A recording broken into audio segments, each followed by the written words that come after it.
¡Ay, estoy tan contenta!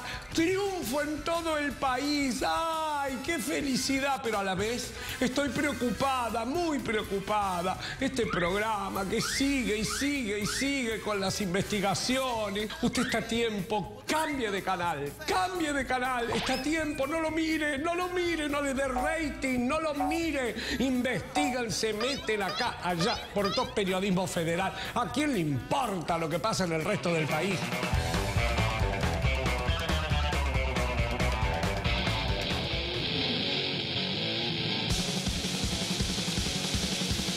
Muy buenas noches a todos. Bienvenidos a ADN, muchas gracias por estar del otro lado. Vamos a hablar de la política y de la mentira. La mentira como base de sustentación de muchos políticos. En general, cuando se llega al poder y aquellos que tienen la posibilidad de llegar al poder utilizan la mentira como estrategia. Se necesita mucho cinismo, se necesita perversión y también psicopatía. Lamentablemente hay que decirlo. Hay un partido que se llama Cambiemos y hay un problema en Cambiemos, que está usando justamente ese término marketinero, pero las mismas mañas de la política se empiezan a repetir. Lo que vas a ver hoy es una estafa a los jubilados. En primera instancia vamos a ver una estafa a los jubilados que es verdaderamente tremenda. ¿Qué queremos decir con esto? Julio De Vido se manejó con impunidad en el Estado, igual que López, igual que Lázaro Báez, sí, claramente sí. Pero ¿qué pasa, por ejemplo, con Arribas, que cobró una coima para su jefe? ¿Debería estar solamente Julio De Vido en cana o debería estar tomando mates con Arribas en la misma celda? ¿Y su jefe? ¿Qué pasa que los medios de comunicación no reportaron o no hicieron las crónicas verdaderamente, o la investigación, o no profundizaron en aquellos brasileños que dijeron que le habían dado una coima a Gustavo Arribas, hoy jefe de inteligencia de la República Argentina? Es el que sabe qué haces vos en cada minuto y en cada segundo en donde estés. ¿Qué pasa con el resto de los funcionarios del gobierno nacional que están implicados en hechos de corrupción muy profundos? Es decir, ¿lo que nos molesta es la corrupción K o lo que nos molesta verdaderamente es la corrupción? ¿Qué deberíamos condenar? ¿La corrupción K o la corrupción? En esto, lamentablemente, hay que decirlo, somos cómplices todos. Los medios de comunicación, la justicia y también vos que estás del otro lado. Vos que o dejás pasar la mentira a algunos y a otros no, o que no te esforzás en ver qué es mentira y qué no lo es. No te esforzás, digo, en este sentido, de poder corroborar qué está pasando hoy. Hoy vamos a hablar de qué pasa con los jubilados, de una maniobra muy importante que se hizo a través de el Fondo de Reparación Histórica. Esta reparación histórica que se publicitó tanto, en donde se dijo que le daban a los jubilados lo que le habían sacado a otros. Te cuento que nos hicieron el cuento del tío. ¿Y el cuento del tío por qué? Porque detrás de la reparación histórica hay un negocio tremendo con Odebrecht, la empresa más corrupta de Sudamérica, y así lo titularon todos los diarios, no solamente de la República Argentina, sino también del exterior. Símbolo de corrupción es Odebrecht en el mundo.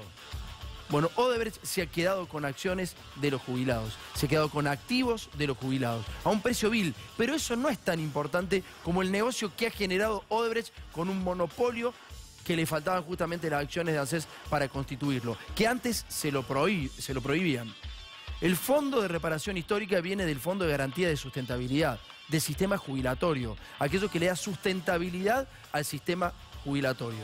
Bueno, se están desprendiendo de esas acciones el ANSES, el Estado Nacional, los jubilados están vendiendo lo que le da garantía hacia el futuro a todos los argentinos a cobrar su jubilación. Están desguazando ese fondo de garantía. ¿Por qué será?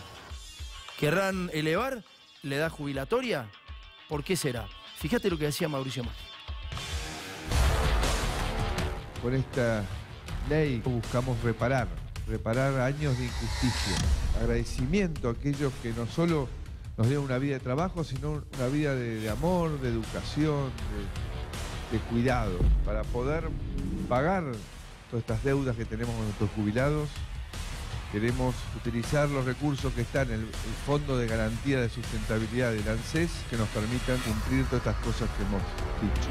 Yo estoy muy contento por haber podido terminar con una estafa que llevaba más de 50 años con esta ley de reparación histórica. ¿A qué me refiero con tu responsabilidad? A eso que acabamos de ver. ¿A qué me refiero con esto de que vos también sos responsable de la estafa que te están haciendo? Porque aplaudís cuando Mauricio Macri te está diciendo a las claras que están desprendiéndose del Fondo de Garantía de Sustentabilidad. Claro, es difícil interpretarlo. A nosotros nos resulta difícil también saber que ese Fondo de Garantía de Sustentabilidad es lo que da sustentabilidad al sistema jubilatorio. Por ahí, vos que recibís esos fondos, pensás como todos. Lamentablemente, la posmodernidad lo que nos ha dado es esto, es pensar cada uno en lo suyo. Entonces me toca a mí, no me importa lo que le pase al otro. Ahora, lo que hay que pensar un poco también es lo intergeneracional. ¿Qué va a pasar después cuando eso quede desguazado? ¿Sabes qué? Te hicieron el cuento del tío porque te dijeron que te daban algo, pero te están sacando por otro lado. Y no solamente te están sacando, sino que además están beneficiando a las empresas que colaboraron con su campaña política. Odebrecht compró todas las mesas en la campaña de Mauricio Macri. Y de otros políticos también. También se le compró Scioli, porque si llegaba Scioli, probablemente iban a hacer lo mismo. Pero lo hacen con Macri. Le compraron todas las mesas y ahora tiene que haber una devolución. ¿O vos creés que la empresa más corrupta de Sudamérica no va a dar ningún retorno ahora? Se hicieron buenos, cambiaron las metodologías, cambiaron las formas. ¿Vos creés que eso ha pasado? Bueno, ahora te vamos a presentar qué pasaba con el actual ministro de Producción hace pocos años. Vas a ver un spot en donde aparece el actual ministro de la Producción trabajando para las AFJP. Fíjate que decía Francisco Cabrera.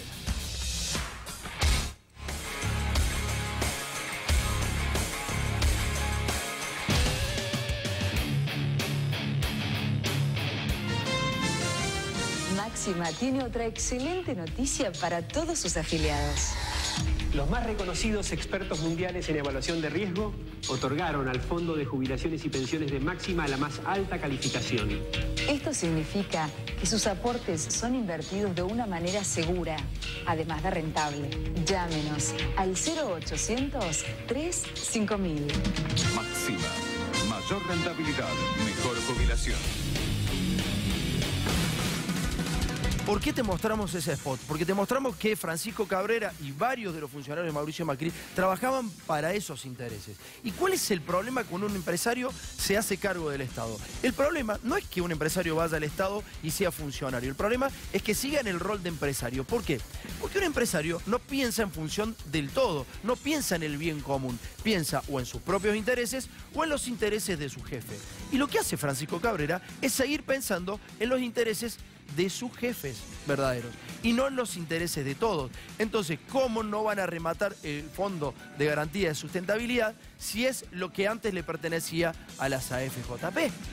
Entonces, eso es particularmente el negocio de Mauricio Macri o de Cambiemos en este momento. Pero fíjate lo que decía en el 2014 Francisco Cabrera en un coloquio de idea, en donde estaba Miguel Bain, y Miguel Bain no podía creer lo que estaba diciendo el ministro de Mauricio Macri, no podía creer, y entonces trata de corregirlo y decirle, no digas mucho más eso, porque está llamando a Mauricio Macri que va a perder 10 millones de votos. Los 10 millones de votos de los jubilados, que si escuchaban eso, verdaderamente nunca podrían haber votado eso, porque es perjudicial para ellos mismos. ¿Te acordás cuando Menem decía, si decía en campaña lo que iba a hacer, no me votaba nadie?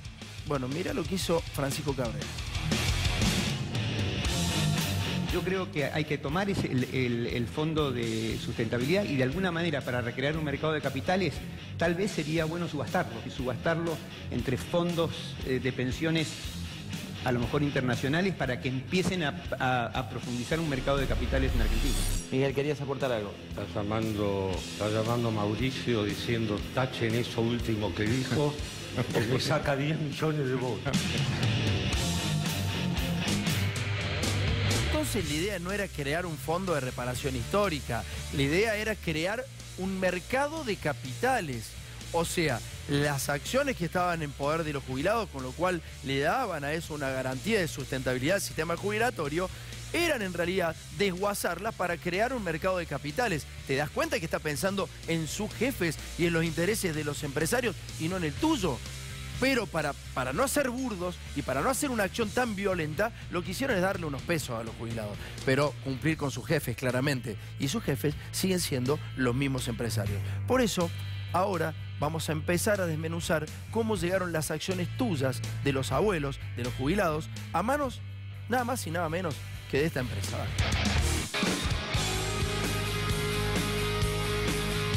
Yo uma construtora de obras de pequeno e médio porte na Bahia até se tornar a maior empreiteira do país, envolvida num grande esquema de corrupção. Esta é a trajetória da Odebrecht. La enorme trama de corrupción de Odebrecht no para de crecer y sacudir a la clase política en Latinoamérica. Da construtora Odebrecht, que está no centro do maior escândalo de corrupção do Brasil, revelado pela Operação Lava Jato. Odebrecht e Braskem admitiram terem pago mais de $1 bilhão em propina em projetos em 12 países. El Departamento de Justicia de Estados Unidos reveló información sobre presuntos sobornos de Odebrecht en 12 países de América Latina y de África. El escándalo de Odebrecht dejó de ser un problema solo en Brasil. Naciones como Brasil, Argentina, Perú, Colombia tienen todas algo en común. Están salpicadas por el caso Odebrecht. Y en Ecuador el escándalo de corrupción de Odebrecht llevó hasta la fiscalía. Lamentablemente el Perú es uno de los 12 países a los cuales ha atravesado este tema de mega corrupción de Odebrecht. En Panamá, el presidente Juan Carlos Varela fue denunciado penalmente por presuntamente haber aceptado donaciones de Odebrecht durante su campaña presidencial. Y ahora sabemos que una filial de Odebrecht acompañó de tiempo completo la campaña de Enrique Peña Nieto. Odebrecht realizó depósitos en el transcurso, en el periodo en que se realizó la campaña presidencial. 788 millones de dólares repartidos en sobornos y dádivas. La empresa brasilera Odebrecht hizo de la corrupción una práctica usual. Según la Fiscalía estadounidense, la compañía empleó de forma secreta una especie de departamento para los sobornos. A empresa tinha criado setor exclusivamente para fazer pagamentos ilícitos a políticos e funcionários. Era chamado de Departamento de Operações Estruturadas. Eu achava natural Caixa 2, 3/4 da campanha no Brasil, eu estimo que era Caixa 2. Tudo que está acontecendo é um negócio institucionalizado.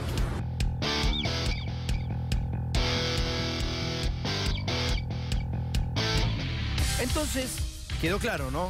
Odebrecht lo que hacía era, en una práctica usual, corromper a todos los gobiernos en todas las partes del mundo. Algunos periodistas internacionales decían, ¿puso plata en la campaña de tal político? Acá se ve que no nos escandalizamos tanto, pero en un ratito te vamos a ir desglosando cómo es que Odebrecht se hizo de la plata de los jubilados.